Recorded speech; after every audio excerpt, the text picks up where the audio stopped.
Shelly 嘅 IoT Module 真係好好玩，佢仲支援多種唔同嘅智能家居平台，就係淨係唔支援 Apple HomeKit。網絡上面有好多第三方嘅 firmware， 我就揾到一個，只要一個步驟就可以將 Shelly IoT Module 變成 support Apple HomeKit 嘅 IoT Module。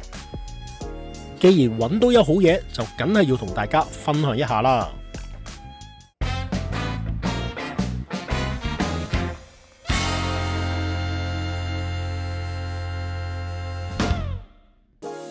我哋而家就將手頭上嘅 Shelly IoT Module 升級成為一個支援 Apple HomeKit 嘅 IoT Module。首先呢，就去呢一個網址，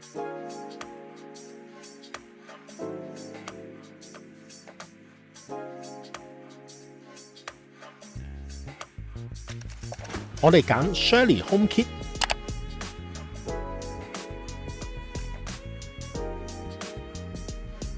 唔好以為好複雜啊！其實佢係用 OTA 嘅方式去 upgrade， 所以咧成件事係非常之簡單嘅，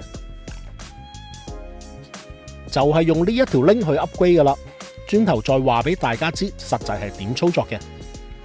首先我哋去睇下個支援列表，睇下我哋想要 upgrade 嘅 module 喺唔喺個支援列表入邊，同埋咧可以支援到啲乜嘢功能。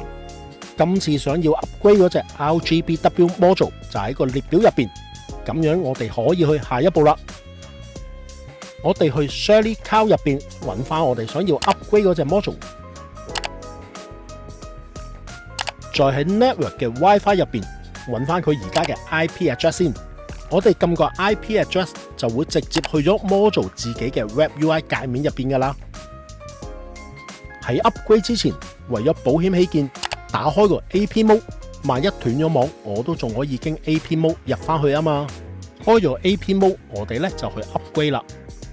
喺網址列 IP 後邊加呢一條 link，Enter 之後咧，佢就會自己開始 upgrade 噶啦。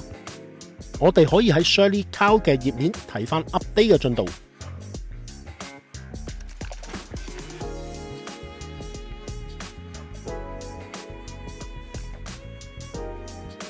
upgrade 完成。話佢 offline 咧係正常嘅，因為佢已經唔再 support Shelly Cloud 啦。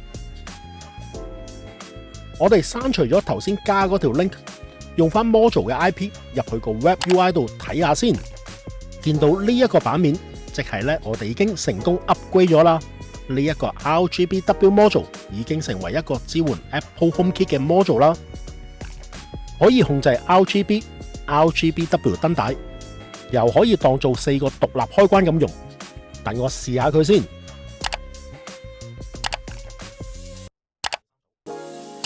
啱啱就試咗4組獨立開關，再試下 RGBW Mode 先。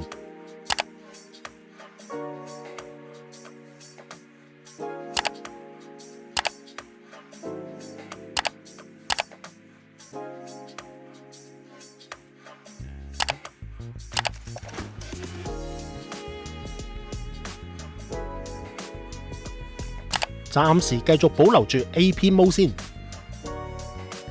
只要撳呢一個掣就可以將呢一個 module 還原翻去做 Shelly Cloud 嘅 module。我哋撳呢一個 Set Up 掣，打開佢嘅 HomeKit 功能先。加入去 HomeKit 嘅過程就唔需要多介紹啦。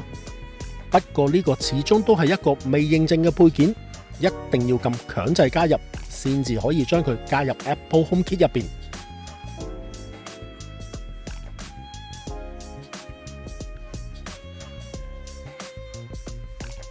無論係當佢4個獨立開關咁用，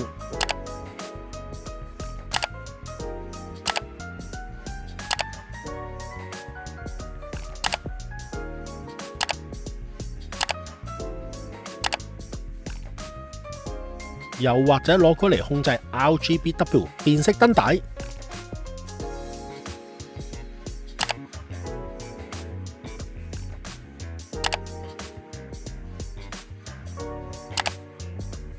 喺 Apple HomeKit 入邊一樣可以正常咁顯示到出嚟。